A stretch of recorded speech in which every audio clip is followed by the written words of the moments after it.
Hello everybody. So today I want to talk about calculus, the topic that is about composition. So now I want to show you how to answer. We have this one, f of g of s.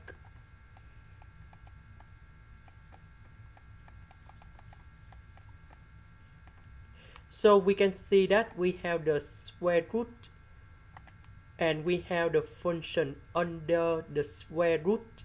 That means in this one, g of x should be about x squared plus 6 and f of x should be about the square root for gx. So in this situation, that means we can create about h of x. So g of x in here should be about x squared plus 6 and f of x should be about the square root of x.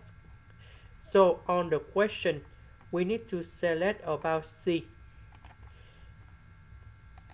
This is the end. Thank you for watching.